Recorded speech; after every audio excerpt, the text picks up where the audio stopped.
meet you. How's things? Put it there. What's cracking, bro? How's things? Mate, thanks for having me. Thanks for coming, bro. It's so perfect. First thing in Sydney. Sweet, we're doing the YouTubes. I love it. I love it. It feels like Ireland right now it's 0 degrees. It's freezing. Which sucks for it gets dark at so early. Out of breath after that stairs. It's like worst fitness influencer ever. But yeah, so I'm just here to create content, have fun, and do a bit of traveling. That's what it's all about. Have you been to Oz before? Like 2 years ago for the Melbourne Fitness Expo with Alphalete. But so that was in like 2016 or 17. So I'm happy to be back. Nice. Yeah, I'm happy to be here for like a good while. Yeah. How long are you here for? Oh, like a month. Okay. Yeah. So we're doing Sydney, then we go up to Gold Coast, and then like Noosa, and then you get a direct flight from Perth to London. So get on that, and then I'm done. Yeah. So do I jump down here? Yeah, that's you. All right, My Muscle Project. Welcome back. We're the first interview in the studio.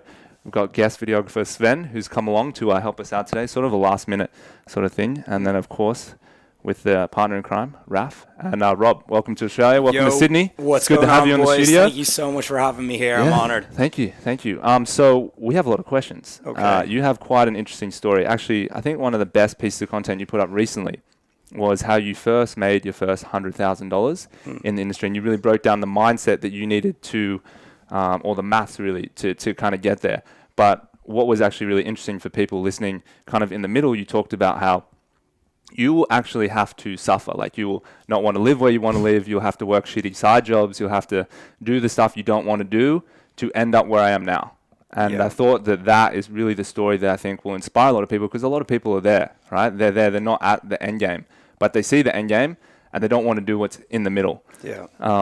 The majority of people are there. Of course. That's where the majority of people are. Like, not everyone is, hardly anyone's at the finish line. Like, when you see people on Instagram, they're flexing, they're all successful. That's the 1%. You're looking at the 1%. So you got to realize that everyone has to go through some stuff they don't want to do. So yeah, it's important to talk about that. Of course. And we want to know, when did you make that transition from, okay, I'm going to be that guy who's doing this online thing, I'm going to move out of, whatever society tells me to do, go to uni or finish school, that sort of stuff, and decide I'm just going to go out on my own, I'm going to make it work. I'm going to try and make this $100,000. Where was that point for you, and what were you before that? For sure. So I graduated school, which is like, I think you call it college or uni, I'm not sure what you guys call it, but it's 18 years old and you finish your main school and you go into university. And I got into some mediocre university in Ireland called Dublin Institute of Technology, and I studied business management because I was just like, business management. Yeah. This is useful. I'm like, perfect. Yeah, I was like, this will apply to everything. Yeah. And like, I got in there and there was just no interest. I was just like, it wasn't engaging at all. I was just learning about stuff that I didn't want to learn about. And it's like, you're all just being forced to sit in that room. And it's like, that's my advice to college students. People think I'm anti-college. I'm anti-doing stuff you've no interest in, because you're just going to be a burden to everyone around you. So if you are going to college, do something you're passionate about. So anyways, I went. I didn't enjoy it. I failed first year twice. So that was 2 stagnant years of my life. Wait, the full year you failed? Yeah, full year. Yeah. not just one subject. And then I was like, oh yeah, the full year. I got to the end. They're like, yo, Billy Madison, you've got to repeat the year. Billy Madison.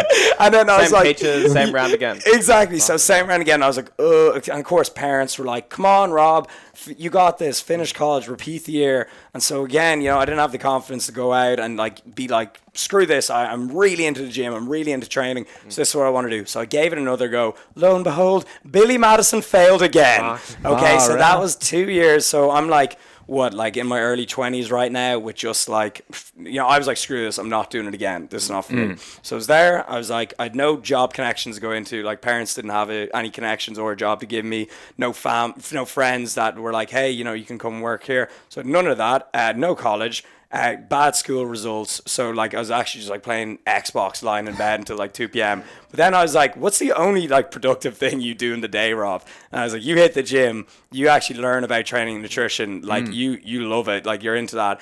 And if you're actually passionate about something, you'll go out and learn about it yourself in your own free time. And I was there reading studies. I was not only watching online seminars, I was like, purchasing webinars. I was buying ebooks like Team Tree DMJ, Eric Helms, all those evidence-based people. I was buying their books. I was teaching myself, and I was like, yo, you're actually into this. Like you stay up all night reading about training and nutrition and even marketing. So I was like, this is clearly what you're into. So then, lo and behold, the moment you start doubling down on your strengths, that's when you see a little bit of progress in life. Okay, and it's like, you hear do what you love so much, and it's lost its kind of effect because we say it so much, but it's the truth. You know, it's like it can sound cliche, but it's the goddamn truth. So in 2014, I uploaded my first ever YouTube video, September 1st, 2014.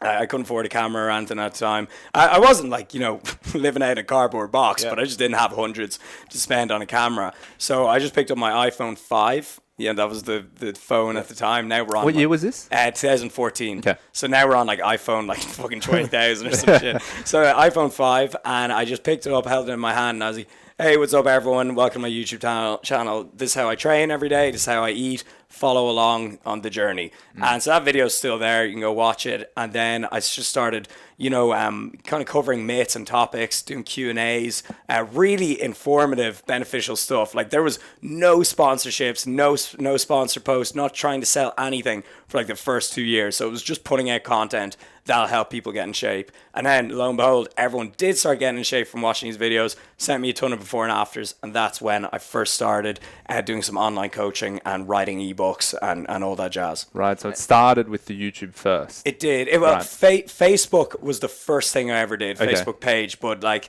the first kind of impactful thing I did was YouTube, because it's all well and good to like write out a post, you know, and do pictures. But when you're on video, when you're talking, podcasts, for example, people just get such a better idea what you're like. You know, it's like you see these like an Insta chick or some Insta model dude, and he looks amazing and all, but there's no substance. He's got nothing really to say, or like they're not giving any value apart from the discount code. You know, it's like, how's that gonna like make an impact on people? You know, like you got to build relationship with people. So the first impactful thing I did was like starting on YouTube. Yeah. You didn't even train clients. You didn't do anything. You just No. I had a personal trainer certificate and sports nutrition certificate as well, and I just always knew I would train my friends for free and everything, and my family, but I always knew that I wanted to do something online. Like I'd watch these American YouTubers, I'd watch people like Joseph Rakic, you know him, he's from New Zealand, he's like a mentor of mine now. I'd watch people like him, and they were just like scaling it so well. So from the beginning, I always knew that was the direction I wanted to go. It's such a small, it would have been such a small community back then, right? The fitness YouTubers compared to what it is now. Yeah, it was so niche, like it was crazy. And so I would watch all the Americans, and like they'd all be in each other's videos and stuff. Right. And then I was like, I want to bring that to Ireland, UK, and put my kind of spin on it. And that helped massively, because people were like, who the hell does this Irish chap think he is, you know? And so you got a little bit of hate, but that's good, in a good way, you know, like people were talking about it. Yeah. So that helped us start. Yeah. And then how long down that path did it take? Well, you said 2 years, right? Until you started bringing sponsors or you know, monetizing it, that sort of thing. Yeah. At what point did you think, okay, this is actually something I can do full time? Because there's people out there who have been doing YouTube for 2 years, and there's no way they think they can monetize it, right? Maybe they can, maybe they can't. But for you, what was the point where you were like, okay, now I can cash in on this a little bit? For sure. So that's when I probably started getting sent like a lot of before and afters, and people would, word of mouth isn't dead, by the way. People would tell their friends, be like, this guy's putting out good info. Look what I did. I got these results. I changed this about my diet with his info. And then so people started being like, hey, how much for a plan? And I was like, shit, how much for a plan? And then how much you got?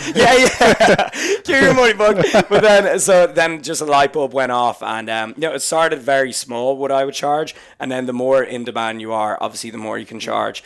So that when people started pretty much like offering to buy something off you, that's when I noticed. And oftentimes when you're trying to come up with a business idea, it's right in front of you. It's a problem that presents itself to you every single day, and you just got to come up with something to solve it. So if someone's asking you for training, nutrition advice, and plans every day, you just got to come for a solution there, you know. And who was the person that you turned to for advice about how to set this whole thing up? Obviously, maybe you were sending them docs, or maybe Skype calls and that sort of thing. But obviously at some point you have to build a system and you have to build a business behind it. Did you reach out to someone in particular, or you just figured it out yourself with, your 1.5 failed years of business management?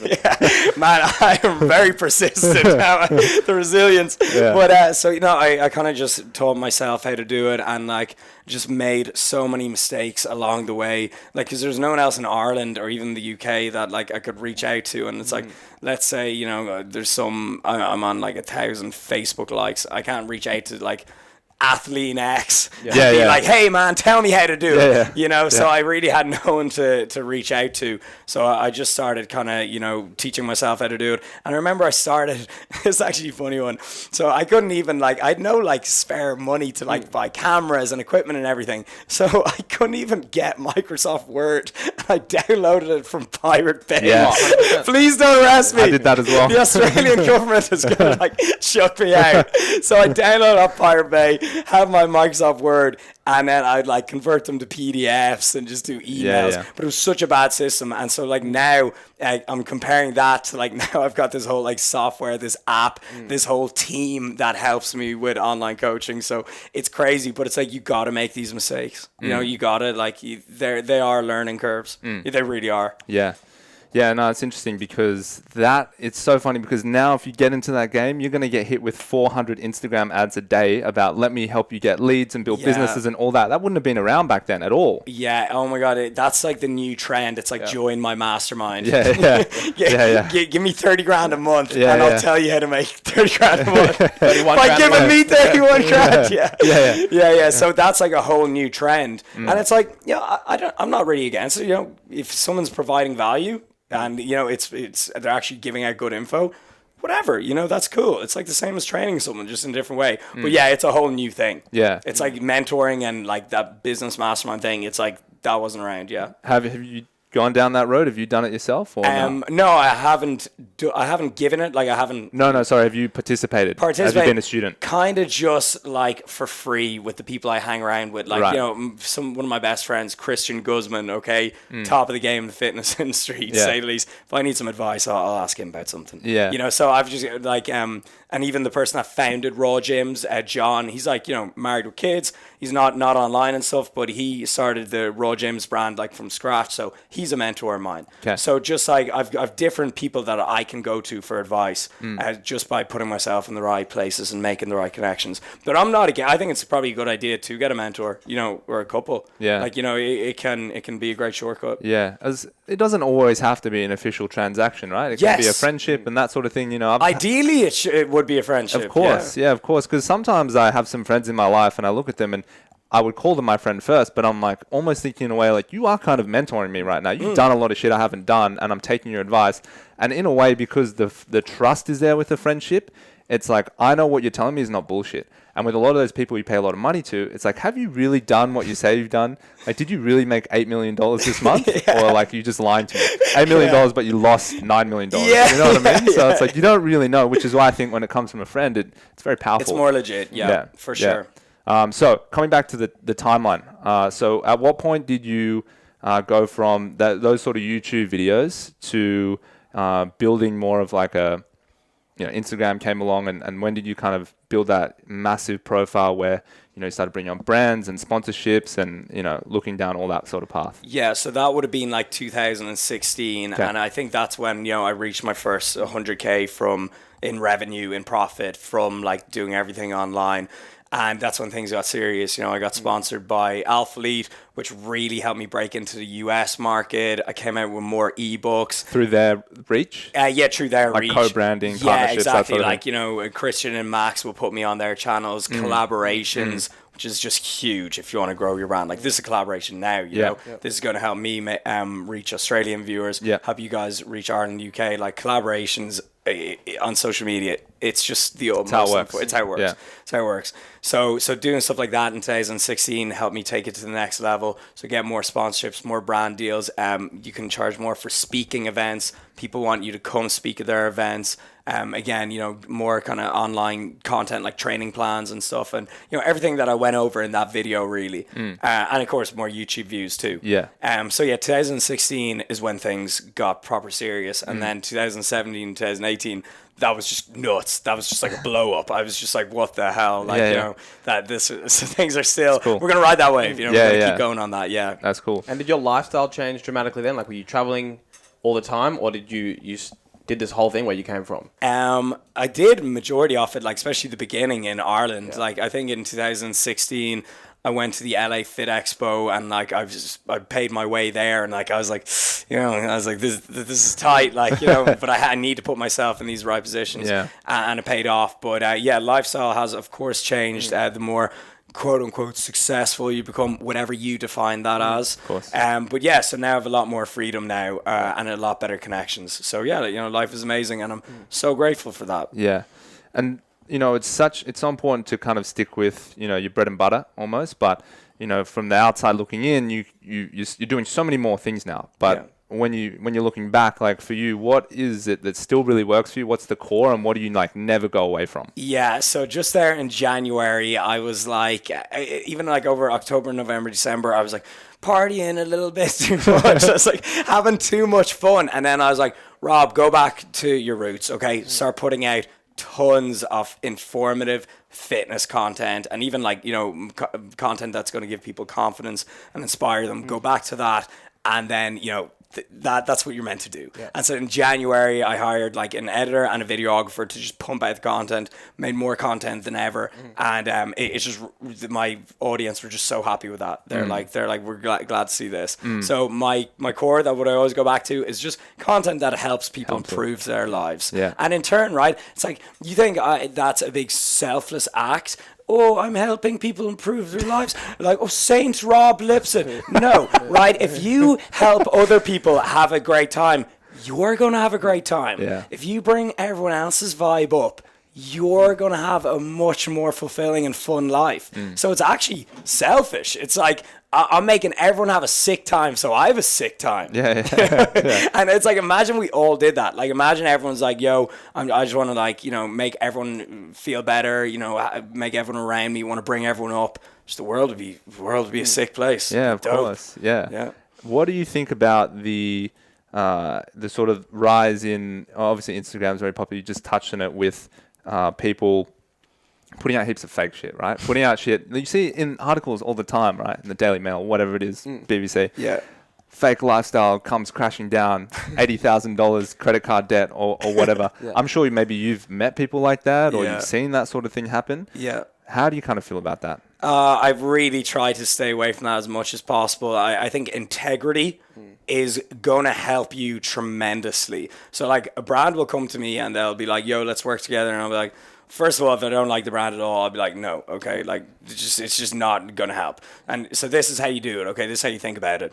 Let's say some testosterone booster that's full of herbs. It's literally full of like oregano. It's like, we'll pay you 5 G's for an Instagram post if you post about this. And I'm like, and I do it, okay? You lose all credibility, but you make $5,000 in the short term. But how about this? In the long run, okay, you keep putting out that epic content, that true stuff, working with brands that you align with, that you like, okay? And then you come out with your own project, like a book. Just launched a book in January. You come out with an app, an ebook, you open a gym, you've got that integrity, and you're going to have loyal customers because you haven't been feeding them full of shit.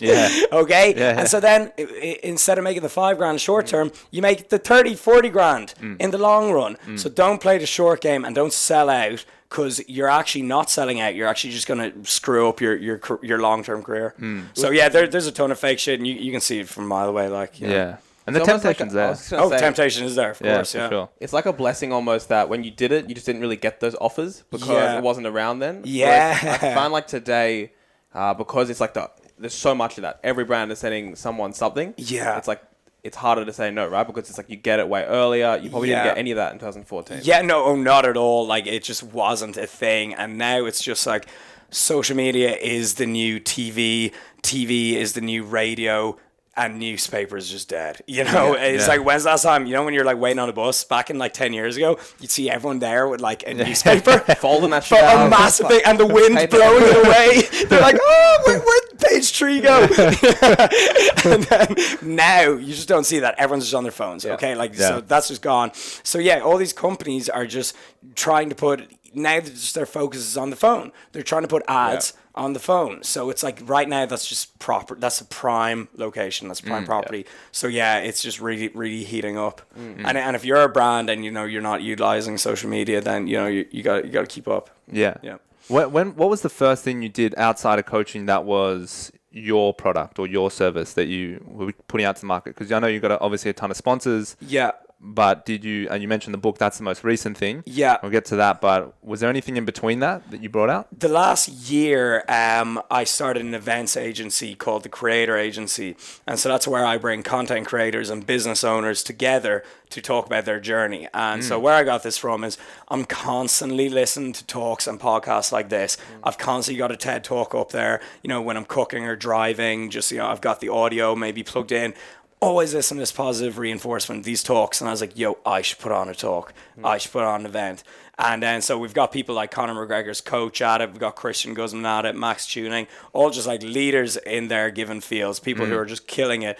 And it's so good. Like everyone goes there. We do sellout events. We've done 2 in Dublin and 1 in London, and next I'd like to do Dubai and LA, make it international. And it's just like there's food stalls, there's like there's like sponsors, there's freebies, there's meals. It's just like a mini expo, and it's a brilliant day, and I feel really fulfilled after I do them. So that was kind of not a physical product, but that's another thing. Yeah. It's your thing. Another company that I've kind of put my heart and soul into in the last year, and they're great. Yeah, nice. So that's called the Creator Agency. Nice. That is using business management. That's maybe those 2 years weren't a waste. Yeah. But like organizing an event is like, whoa, that tests your character. Yeah. It's like, think how stressful it is when you're organizing a birthday party and you're like, is anyone even going to show up? It's like, you need to provide so much value, energy, and charisma that not only will people show up, people will pay to be in the room. Yeah. So it's very difficult. It requires a lot of energy. And like leading up to those events, I'm so stressed. I look like 10 years older. And then like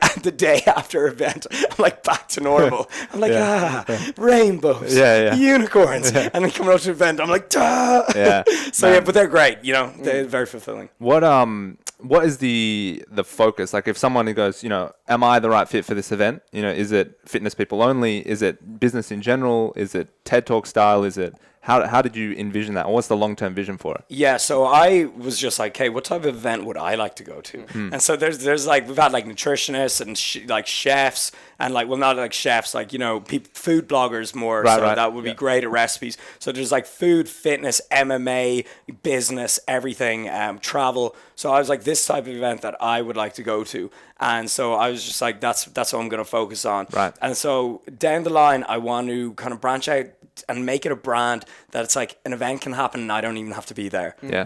That would be the dream. Like make it as big as TED Talks, Creator Talks. Yeah, cool. I know that would sound dope because content creation, it's just what's hot right now. Yeah. So I'd love to do something like that. Make it really big. And that's when you can go full Fire Festival. Oh, yeah. I was watching that.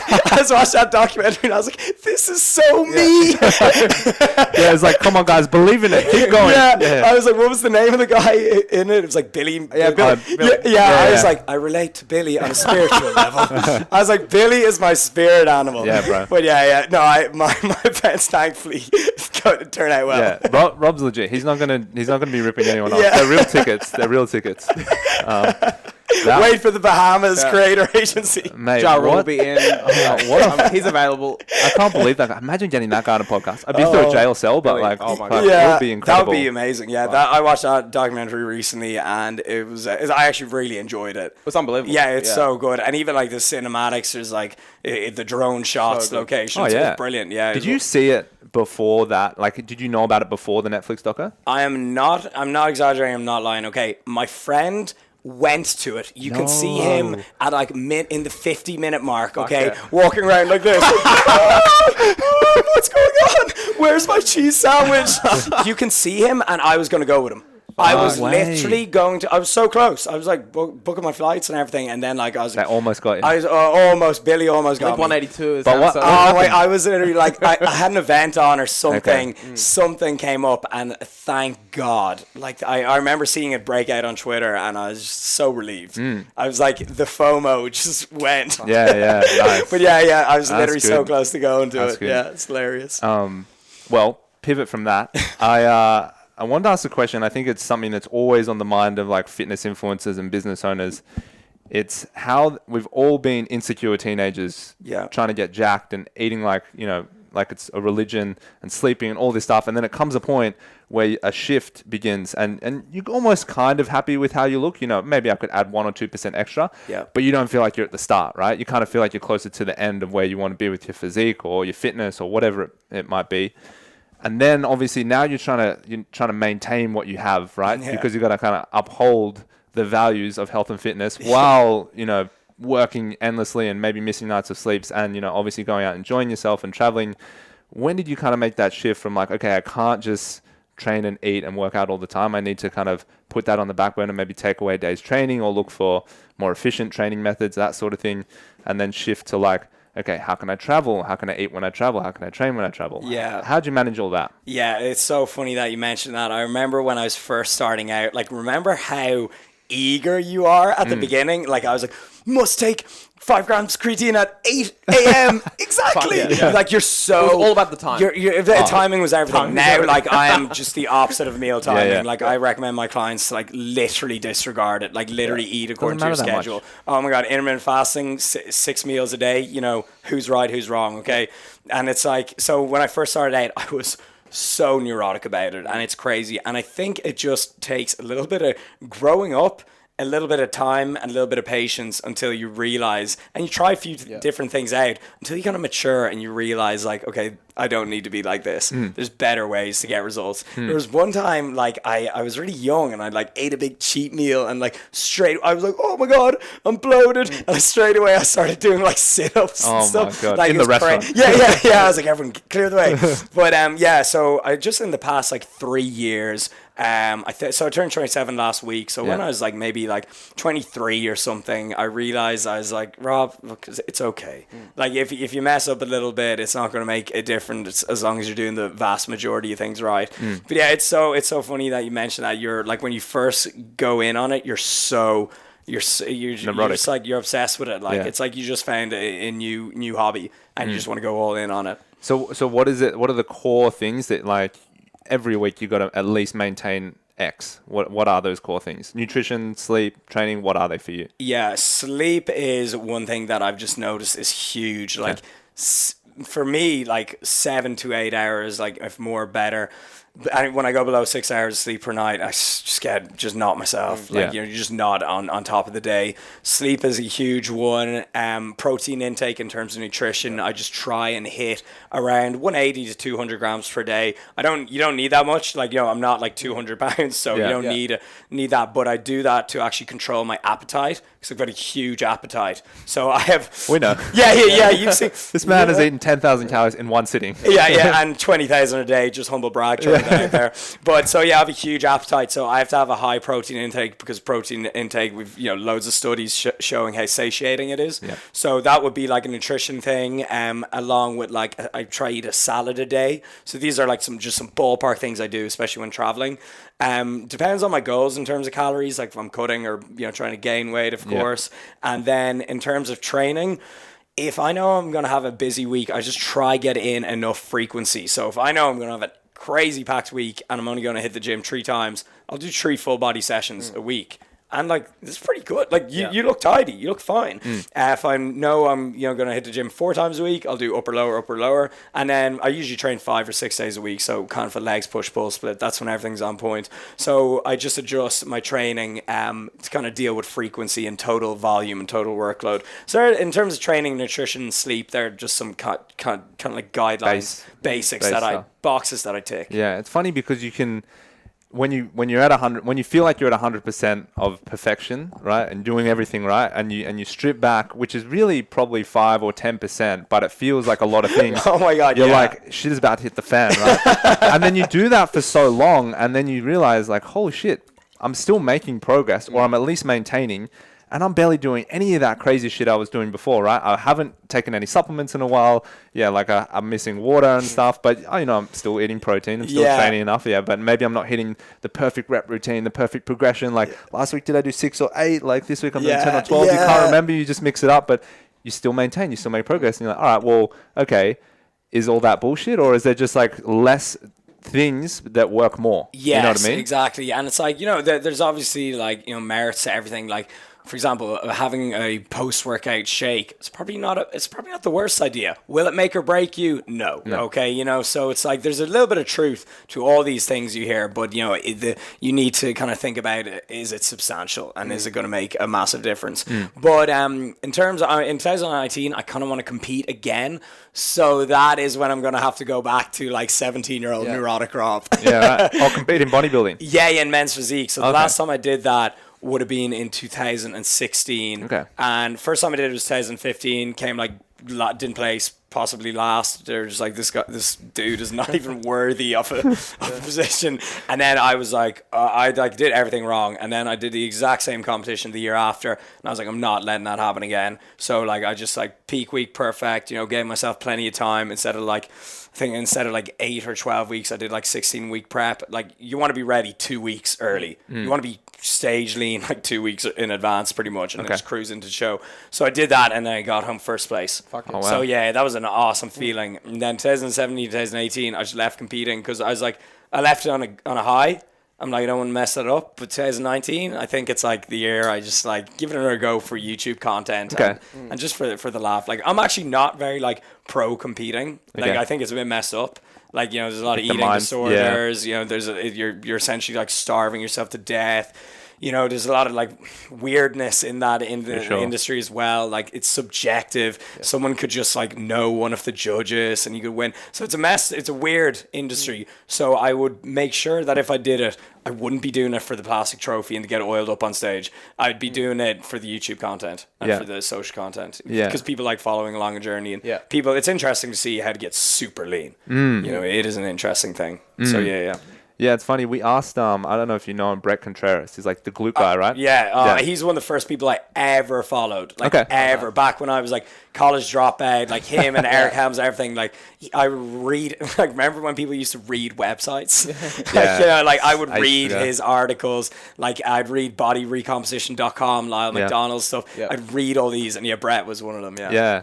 It's funny because we had a really good show with him. And then when we asked him at the end, I had a final question for him. I was like, how do you feel about the world of bodybuilding and competing? Because he works with heaps of female figure athletes, right? Yeah. And so he sees them go through it. And there's kind of gave me an answer I wasn't expecting. He was like, I think it's actually really shit, to be honest. And heaps of his clients will probably listen to this. And he's like, I've seen so many women like put their marriages on the line, put themselves under like unnecessary financial stress, paying for shit they can't afford, like these ridiculous outfits and all this sort of stuff, and just hormonal issues long term and all this stuff. And he's just like, the world would be a better place without it. And I was like, wow, that was like a big deal. And that sort of really kicked off a bit of like, I think it ruffled a few feathers in the industry. But it's actually, I'm try to look that up. Yeah, it's actually really interesting because I guess because you have dabbled in it a little bit and you kind of saying those sort of things there, it can be a negative thing. Yeah. I guess for the people listening, how would you approach it if people want to get into it? Because people really do want to get into this stuff. I get it. I totally get it. But how do you approach it in a positive way?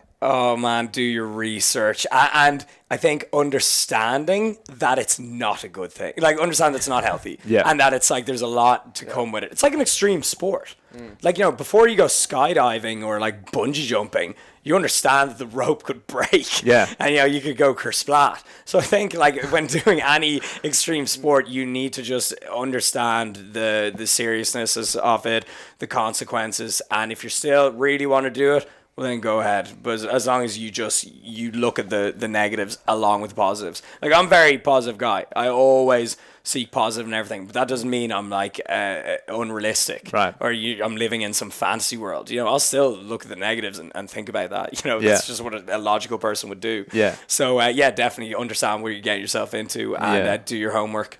Is there anything, like, people maybe don't know that's not out there that will probably only someone like you would know, or people that have been there would know that they're maybe not expecting, like when they get into it? Like anything you would warn them from that maybe they should really consider beforehand? Yeah, I see a lot of guys, and it's like they're jumping into it girls as well, and they're jumping into it too soon. Like, they actually just don't have a foundation of muscle, and like you can just see it's like there's like muscles that like they haven't even like train from, like the rear delts, stuff that they just haven't really put in. They haven't put in the years, and so like, and then they're cutting down even harder, and it's just like, they look shit. Yeah, you just look. You're making yourself smaller. It's a waste. So and it's like it's an unhealthy look. So give it time and don't rush into it. I would say that, and understand that you're going up against people that are taking steroids, like a lot of them, and they've also got like years and years of training on you.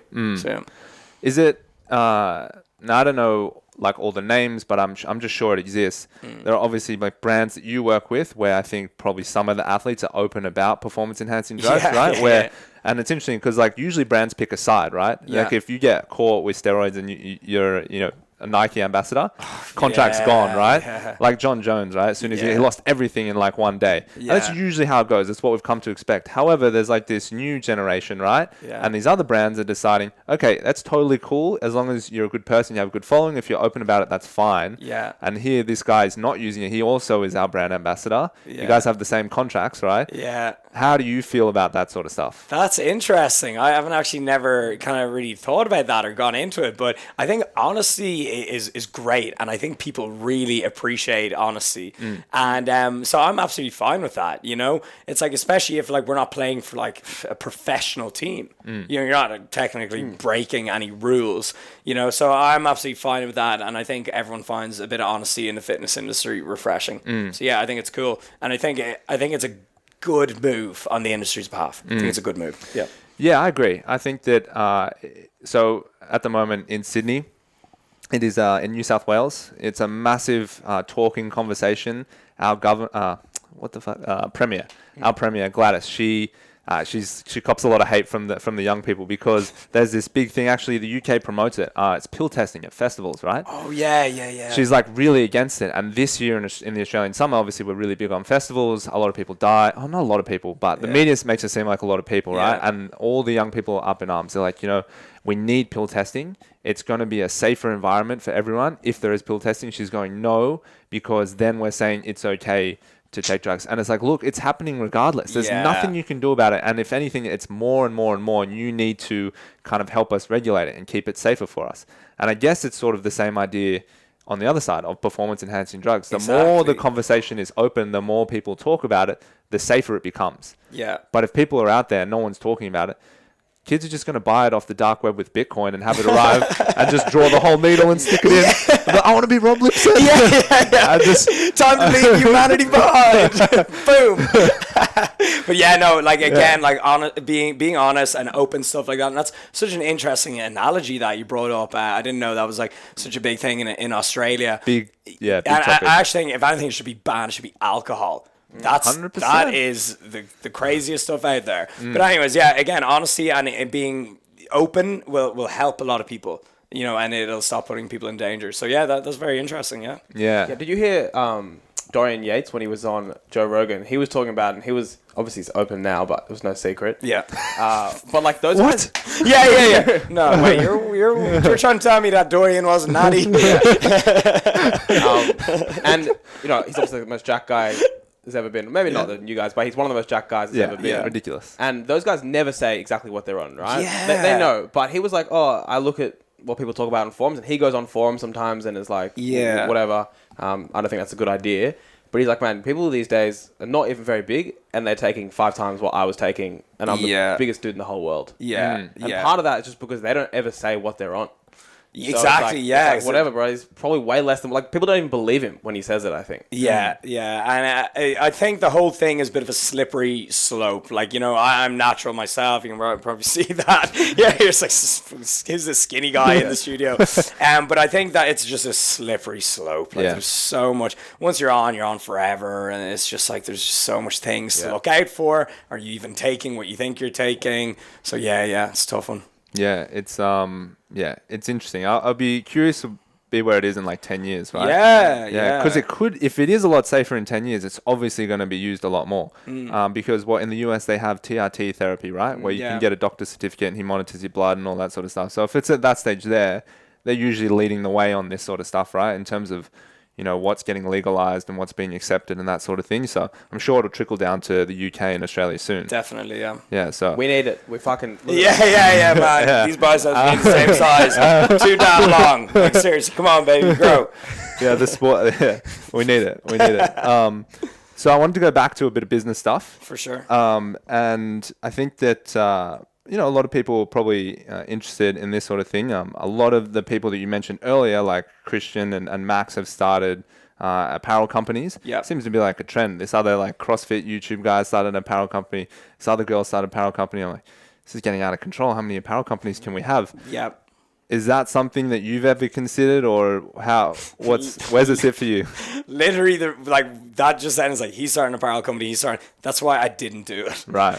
I was like, that's what literally put me off it. And then that's why last year I was like, okay, I'm going to do something a bit different. I'm going to start an events agency. I was like, I haven't seen any other like YouTuber or fitness YouTuber do that. But yeah, that put me off it a lot. Like, you're just going to be kind of drained out a little bit and lacking originality. Obviously, it's a great thing to do, and if you can start a clothing company with something different about it, if you can somehow reinvent the t-shirt, okay, then go for it, buddy. Yeah. But it's just a very hard thing to do, and I think it's so overdone, and especially with like two of my just closest friends, Christian and Max, doing the kind of athletic apparel company. I think if I did that as well, it would just be it's too much. Just too much. Yeah, too much. Yeah. And like, so yeah, I want to do something like a little bit more creative, but like coming out with that, just coming out with like maybe like sunglasses or jewelry or swim shorts or something like that would be cool. So I'd like to come out with some form of apparel maybe one day.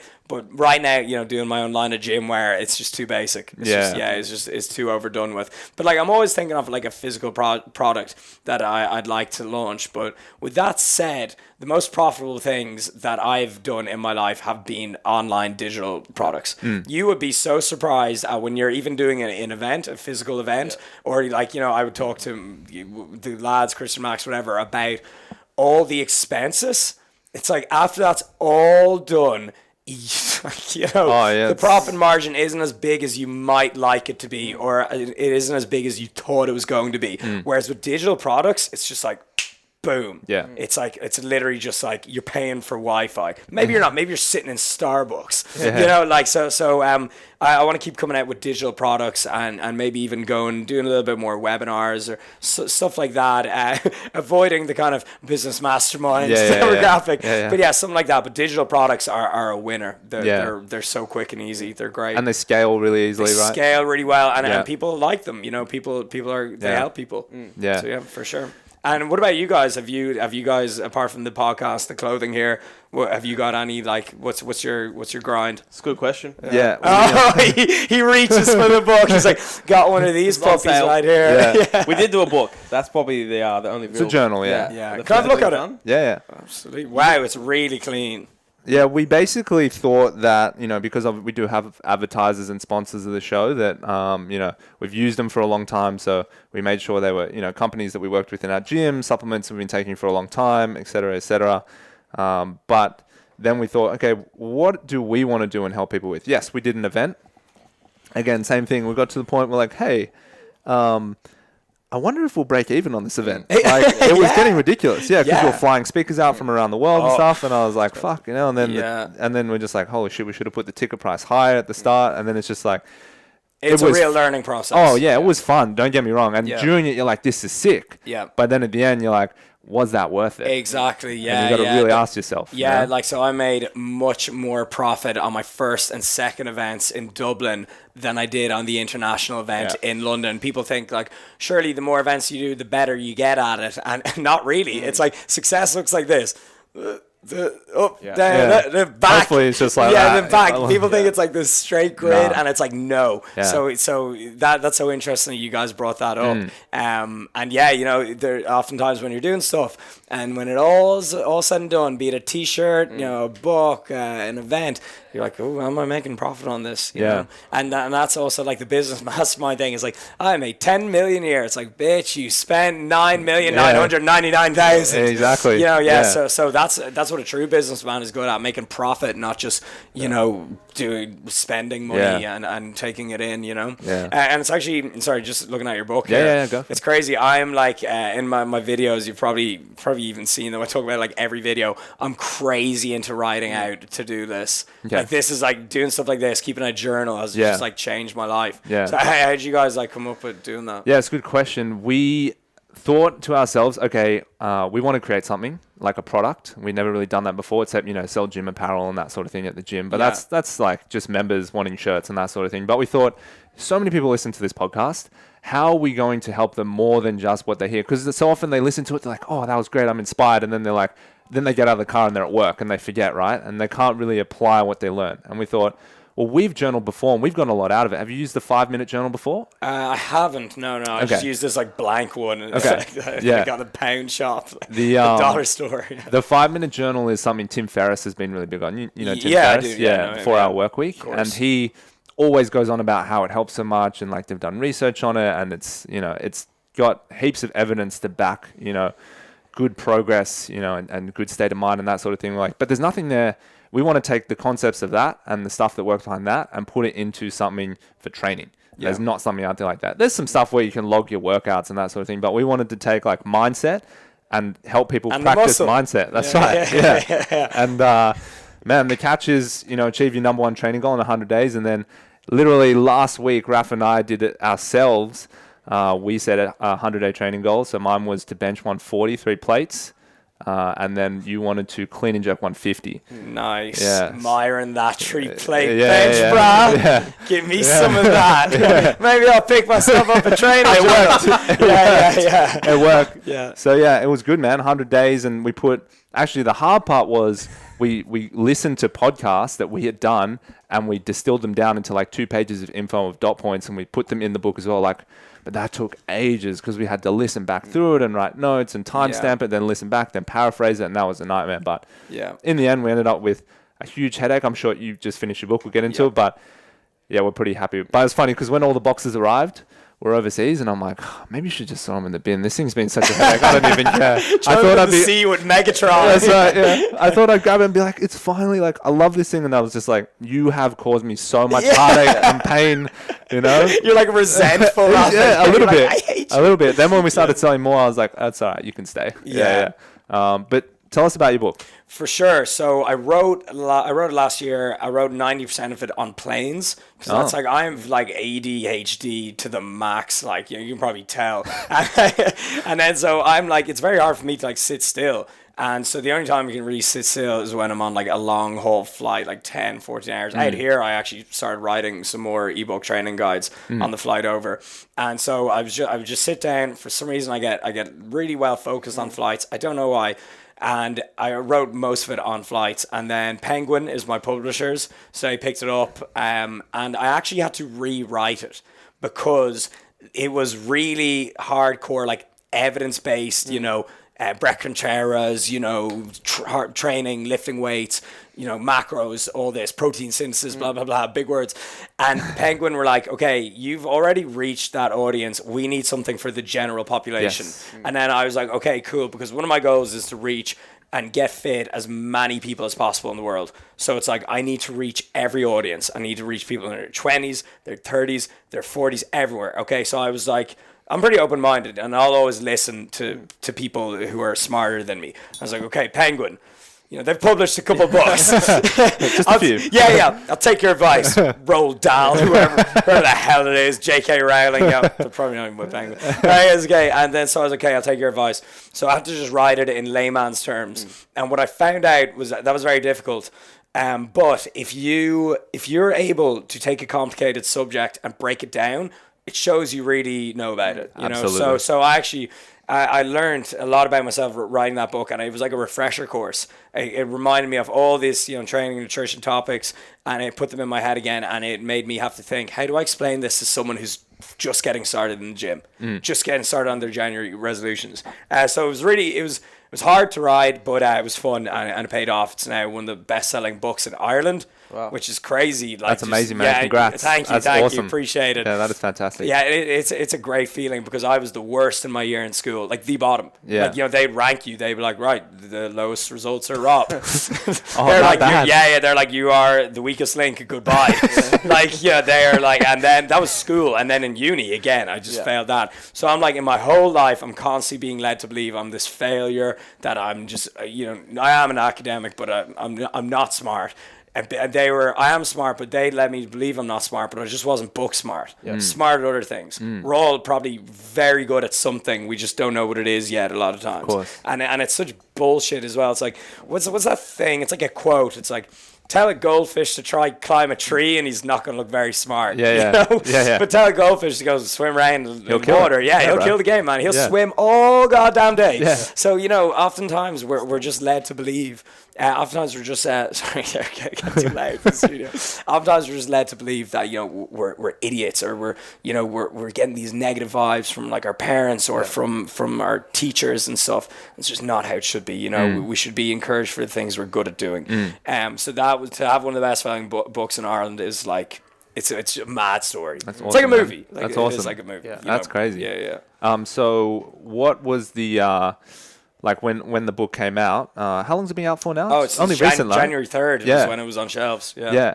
And did you do like the whole book signing thing and that sort of deal? Yeah. So I go into Eason's, that's our equivalent to like WH Smith, and I just like sign hundreds of copies. And so not everyone has a signed copy, but a good few people do. And I'm planning on doing a little bit of a book tour when I get back to Ireland, like just going to some colleges just around Ireland, which is always good fun. And I've actually, another funny thing, a good cup of irony for you is, so of course I'm a college dropout, you know, not academic, but I've actually spoken at every single main college in Ireland. It's funny how that works. Yeah. Like even the college I dropped out of.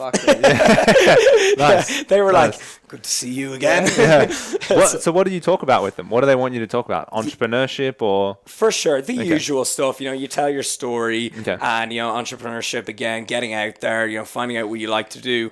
And then oftentimes it just turns into an open Q&A, which is, I think, how you get the best discussions. It's like you work the crowd, you know, like you get into it, you know, the crowd's like buzzing. They're like, what about this? What about this? You're interacting. So all of a sudden it's like, it's not like a lesson that they're all used to, just sitting there like zonked out. They're like everyone's putting their hands up. They want to know this. They're like slagging you off. It's really fun. So I love doing college talks like that. And oftentimes it just begins with talking about my story and, you know, how I got out there, but then we go into like certain topics. So they're always brilliant, and I record them. They're all up on my YouTube channel. Not all of them, but most of them. If you just do search Rob Lipsett College Talks, you'll get a load of them. But they're brilliant because it's like you meet these guys and girls in their like early 20s, and like that's when you're like prime ready to go, and that's when you could really do with some direction. Yeah. You know, that's when I wish I had a little bit of direction, just someone to point me in the right way. And you'd be so surprised at what people can do with a bit of encouragement. It's crazy. Like just a little bit of encouragement, a little push in the right direction, people can really excel. Yeah, they just don't have that. They haven't proven anything to themselves yet. Like I like this quote that maybe we should put it on the wall, but success breeds ambition. So basically, the more, even that tiny little light at the end of the tunnel of success, you get that little bit more ambition, and that just builds on itself, right? That's it. Yeah. And I notice in this, you have your win for the day. Yeah. That's bang on. Yeah. Like, you know, those little wins add up. Yeah. So love absolutely, yeah. And so, I think that at that point, there is not a lot of self-belief because these people really haven't achieved much, right? They've lived at home with their parents, they've gone through school, maybe they've played some sport or whatever, they've got a small group of friends, they go there and they're like, okay, what can I do in the world? Yeah. And they do one little small thing, a guy like you comes on stage like, man, you can definitely do it if you wanted to, like if you believe in yourself. Yeah. And that's it, man. You'd be surprised that person turns around in 10 years and goes to you, you've probably completely forgotten it. And they're like, but that one thing you said has taken me here. That's it. Like I truly believe. So there's another reason why I do these like talks and put on my own events, that it's like if one person in that crowd just goes to your event and he's like, you know what, I'm going to start that idea, and that becomes the next Google or Amazon, that's how you build a legacy. Yeah, man. That's how you leave a legacy. So That's I'm right. hoping because that would be a sick feeling. Yeah. That would be amazing. Yeah. But to even go back to that point, it's when you're like living at home, you're young, you haven't done much. You think you're so old at like 21. You're actually a kid. Yeah. You're still a kid. Like it's crazy. Like there's so much the world has yet to show you. Like I turned 27 last week, and I still feel so young. I still feel like I'm learning every single day. Yeah. Like I think I'll like peak with like late 30s. I think that's when I'll finally mature. Yeah. And how old are you guys actually? 27. Yeah, 26. Sweet, yeah, all around the same age. But yeah, it's like right now, it's like we're only copping on. Yeah, it's funny. It's funny, yeah, you feel super... I think it's almost like the older you get, you more expose yourself, you stay open-minded, you do feel super young. But then sometimes you get to the end of the day, you're like, man, I feel 105 right now. Yeah, like, I've burnt everything, every last little bit of fuel. It's like 1 a.m., you're staying up doing the last emails and shit. And you're like, fuck, let's do it all again.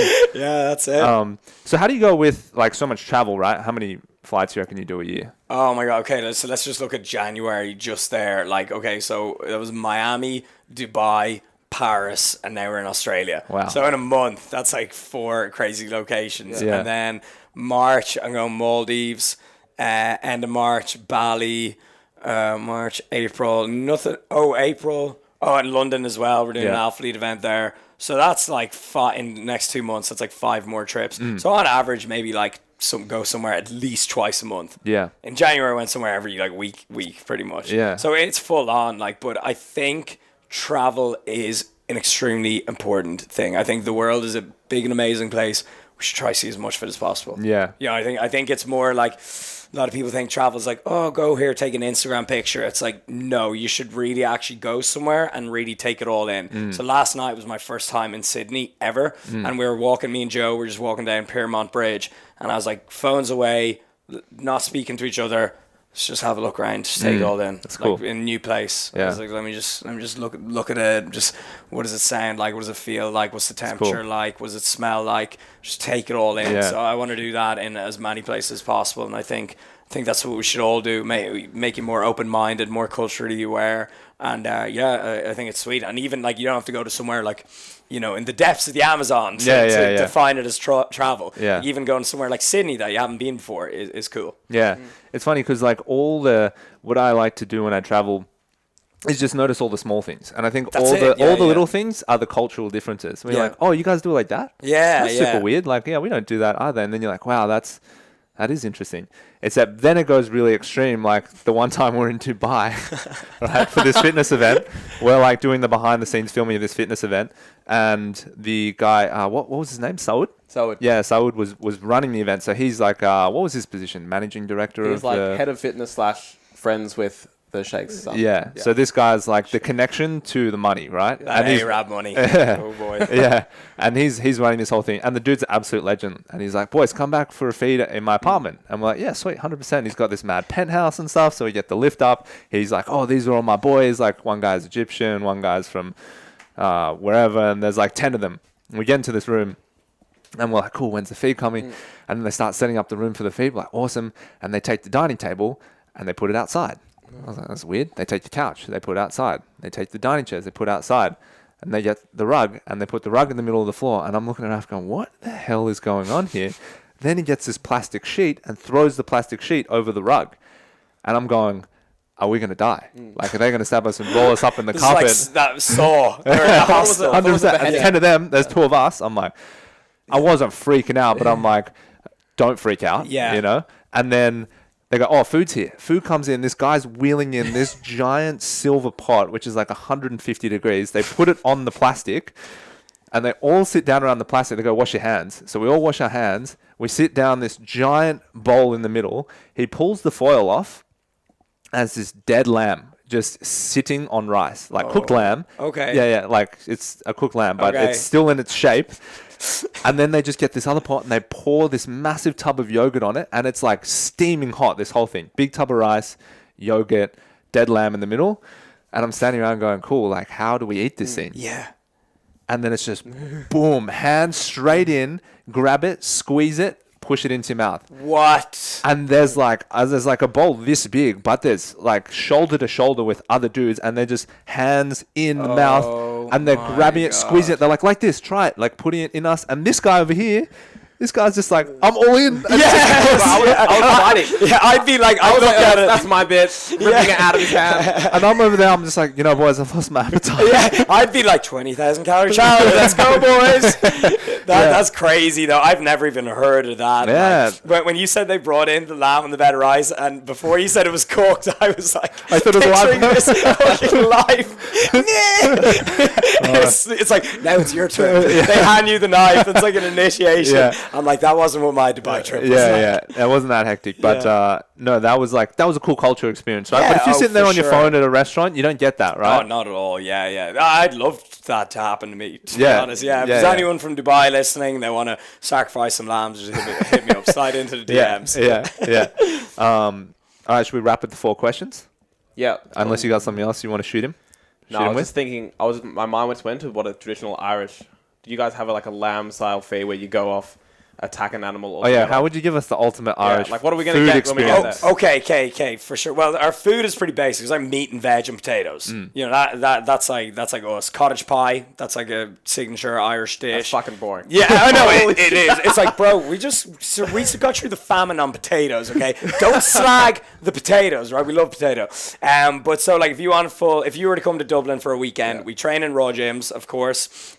We would jump in the ice cold sea. Yeah. We'd hit a pub afterwards. We get a proper pint of Guinness. Like the Guinness elsewhere, it's not even not the close same? to the same. Like one with a knife and fork. Like, a thick fucking Guinness. Yeah. Like you need it's like a loaf of bread in a glass. Yeah. Okay, right. You need a proper pint of Guinness from Dublin. We do that, and then we have some pub grub, some cottage pie. We go for a hike. There's some serious mountains. Nice. Like I love a good active weekend, and then we go out and get obliterated. Yeah. Nice. We have That's more nice. on whiskey. All right. That's a good Irish weekend. Nice. You guys should come, and legit will. we'll do that. We will. Okay. Training, lifting, outdoor stuff, drinking, Nice. night out. Nightlife in Dublin's amazing. Heard. Yeah, so let's do it, man. Yeah, Nice. for sure. Awesome. That's cool. That sounds like a really good Irish experience. Yeah. Okay, so we wrap with all, I guess, 4 questions. You haven't been sent these ahead of time, so you're Nope. unprepared. So I am worried. Let's see how we go. First question is, if you had an opportunity to sit down with anyone in a situation like this, no cameras, no microphones, and interview them and ask them anything, who would you interview and why? And they have to be alive today. Yeah. Okay. First one that comes to my head, I'm gonna say like The Rock. I know it's. I say everyone says him, but He's banned. Yeah. Okay. Yeah, you can't have The Rock. Okay. Next one is He's gonna be. booked out with interviews. He is booked out. He's booked out with podcasts. He's booked out with the Mind Muscle podcast. yeah. Maybe one day. Okay. The next one I'm gonna say is Eminem.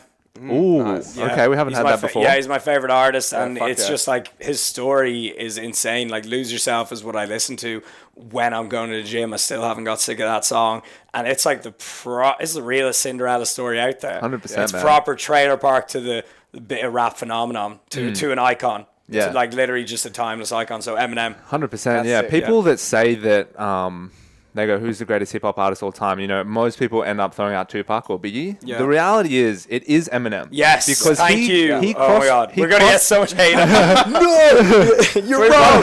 His flow, the lyrics, the hook. Right, no, I agree. It has to be, right? Because he transitioned hip hop into mainstream, and that's huge, right? That's like for everyone when they talk about who was the first hip hop artist you listened to, had to be Eminem, Yeah. right? And then he was your gateway to guys like Tupac and Biggie Smalls. Yeah. You knew who they were, but you couldn't get into that stuff. You Yeah. couldn't relate to it.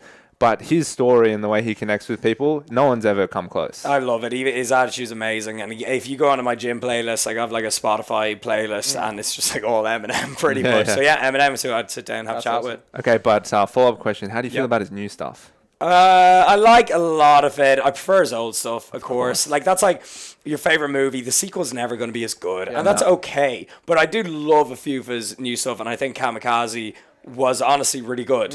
Like I think that The Ringer was amazing. Venom was decent. Lucky You, still listen to that like very regularly. Just awesome album, but I still go back to his old stuff mostly. Yeah, nothing will just ever get you off like his old stuff. Without Lose Me Yourself, is Eminem Without Show, that Yourself. sort of stuff. Crazy, man. Bro, it's just It doesn't timeless. lose. It's like, you know, the way sometimes you watch like a movie from the 80s and you're like this looks, it Yeah, hurts, yeah, it's it annoying hurts. on my eyes. Yeah. Eminem, and you listen to old music and Never. you're like, Eminem is just timeless. Well, I think it's almost works in reverse with movies and music. Like old music is somehow getting like more appealing to listen to, and old movies are getting less appealing. That's so true. Yeah. Yeah, that is. I do listen to 80s music as well sometimes when I'm in a groovy mood going out. Yeah, when you got the Sinners Club fucking t-shirt on. And the cross and the just chain. there. Yeah, bro. Yeah, 100%. Exactly, I'm flexing. Yeah. Cool. Second question is, what is something that you do every single day? So I guess this would be something you'd have to take on the road with you and at home. Yep. That's maybe like a routine or a habit that you feel like is essential to the success of your day. Easy. Write out my day. Literally, I bring my little dollar store planner with me. It's, just in my hotel there now. Just write out my day. So let's say I wake up, it's Monday, and, I go about my day. Again, I write out, what I'm thankful for, what I need to get done. But the key is, let's say, again, Monday, I write out how I would like my Tuesday to go. What does your ideal day look like? Just be like within reach, not I win the lotto. Shut up. Right, shut up, you idiot. Like, come on, okay, be realistic. Yeah. Okay, it's like, I go to the gym. I, eat well. So Monday morning, are you writing about Tuesday? Yeah. And then Tuesday, I'm writing about Wednesday. And then Thursday, I write about Friday. Or sometimes I'll even just write out my whole week. And I swear, I'm not lying with this, okay? I'll write out some big stuff that I really want to achieve so far in advance.